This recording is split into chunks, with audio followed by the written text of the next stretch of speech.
और इस पर बात करने के लिए मेरे साथ जो खास मेहमान जुड़ गए उनसे आपका परिचय करवा दें। मेरे साथ दीपक बोरा साहब जुड़ रहे हैं, एक्स डिप्लोमेट हैं, बहुत स्वागत है सर आपका। इसलिए अलावा मेरे साथ कर्नल तेज टिक्कू जी मेरे साथ हैं, डिफेंस एक्सपर्ट हैं सर, स्वागत है आपका। और मेरे दाहिने तरफ हैं कर्नल अनुराग शुक्ला सर, बहुत स्वागत है आपका। साथ ही राजा काशिफ मेरे साथ जुड़ रहे हैं, राजनीतिक विश्लेषक हैं पाकिस्तान से। साथ ही सैयद राजदार अली जुड़ रहे हैं, हैदर हयात मेरे साथ जुड़ेंगे, आपका भी बहुत स्वागत है। सबके पास जाएंगे, लेकिन आपको बता दें कि यह बहस क्यों आज जरूरी है, इसे आप पहले समझिए और ये जानिए कि बहस आज हम क्यों कर रहे हैं। देखिए, दरअसल जब कब्जा अवैध है तो चुनाव कराने का अधिकार किसने दिया? और सवाल नंबर 2, पीओके में चुनाव कराना अंतर्राष्ट्रीय कानूनों का खुला उल्लंघन क्या नहीं है? साथ ही ये चुनाव मानवाधिकारों के हनन को छिपाने की कोशिश है। और सवाल यह भी है कि क्या यह पीओके की आबादी के संतुलन को बदलने की कोशिश है?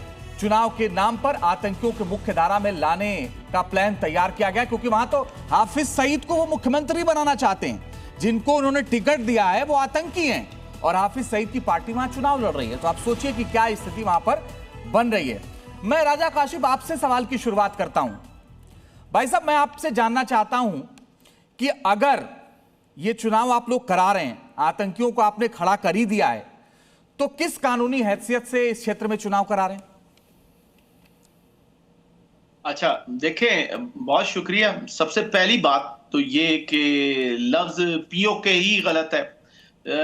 बुनियादी तौर पे तो देखें, जो आपने तय करना था उसको लेके चलना। जब आप यूनाइटेड नेशन चले गए तो अब रोने धोने की क्या जरूरत है? नहीं, रो नहीं रहे, सीधा पूछ रहे हैं कि किस हैसियत से आप चुनाव करा रहे हैं, सीधा पूछ रहा हूं। आप किस हैसियत से बात कर रहे हैं? आप यूनाइटेड नेशन में बात करें ना मैं जाके। सीधा सवाल कर रहा हूं कि किस कानूनी हैसियत से आप वहां चुनाव कर रहे हैं। इसका जवाब है तो दीजिए, वरना हमारे एक्सपर्ट 2 स्टूडियो में हैं, वो आपको जवाब दे देंगे।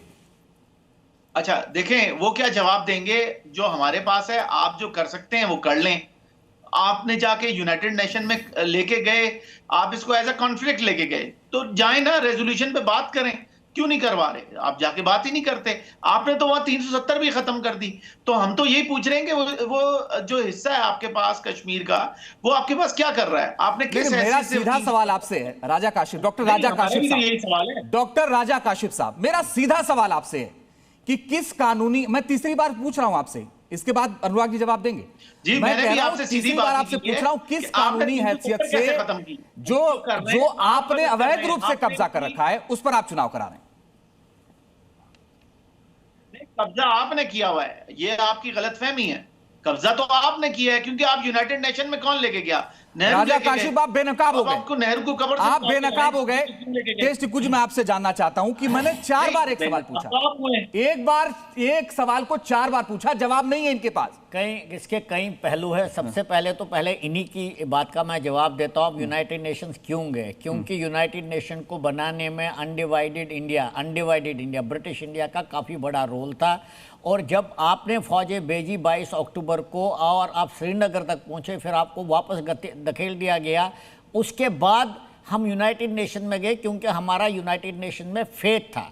दूसरी बात मैं कहना चाहता हूँ, आपने ही यूनाइटेड नेशन की बात नहीं मानी। आपने अपने ट्रुप्स को निकालना था, कबालिज को निकालना था, उसके बाद वहाँ पर प्लेबिसाइट होना था। आपने वो कंडीशन नहीं मानी। तो पहले इस बात का जवाब। दूसरी बात का जवाब, आप नॉर्दर्न एरियाज उसको बताया। मैं तो मानता हूं कि आपको इंग्लैंड को लाना चाहिए था वहां इलेक्शन कराने के लिए, क्योंकि ये मेजर ब्राउन और कैप्टन मैथेस ने ये इलाका ब्रिगेडियर गनसारा सिंह को वहां पर हटाकर रात को उसको जेल में डालकर आपने कब्जा किया और पाकिस्तान का झंडा लहराया। वहां के लोगों ने इसके बरखिलाफ प्रोटेस्ट किया ज़बरदस्त, लेकिन आपने इस्लाम का हवाला देकर बोला कि भाई ये इस्लामिक मुल्क बन रहा है, इसलिए आपके लिए सब कुछ ठीक होगा। तो ये जो नॉर्दर्न, फिर आपने हालांकि वो पूरा महाराजा के JNK का हिस्सा था, लेकिन आपने उसको अलग कर दिया, उसको बोला नॉर्दर्न एरियाज। क्यों? अगर वो पूरे JNK का वही भाग था जिस पर आपने कब्जा करना था, और आप कह रहे हैं कि यूनाइटेड नेशन ने उसको मोहर लगा ली, फिर आपको नॉर्दर्न एरियाज क्यों बताया? आपको वो तो JNK का हिस्सा था ना। तो मैं ये कह रहा हूँ कि आपकी पूरी एक्सरसाइज जो है वो फॉल्टी है, वो पूरी डिशीट है। क्यों? मैं आपको बताऊं, आप क्यों LET का बॉस वहां पर उसको चीफ मिनिस्टर बनाने की कोशिश की जा रही है? क्योंकि जियाउल हक के टाइम में नॉर्दर्न एरियाज में जवाब नहीं सूझ रहा शिया, अब राजा काशिफ से जवाब नहीं सूझ रहा, आप बोल नहीं पा रहे हैं। एक पॉइंट मैं बताना चाहता हूं, नॉर्दर्न एरियाज में शिया रहते थे उनको सुन्नी मुसलमानों से उनके ऊपर डोमिनेंस करने का जियाउल हक ने वहां पर एलईटी भेजा और वही एलईटी अब आप उनको इलेक्शन लड़ा रहे हो। ये पूरी कहानी है।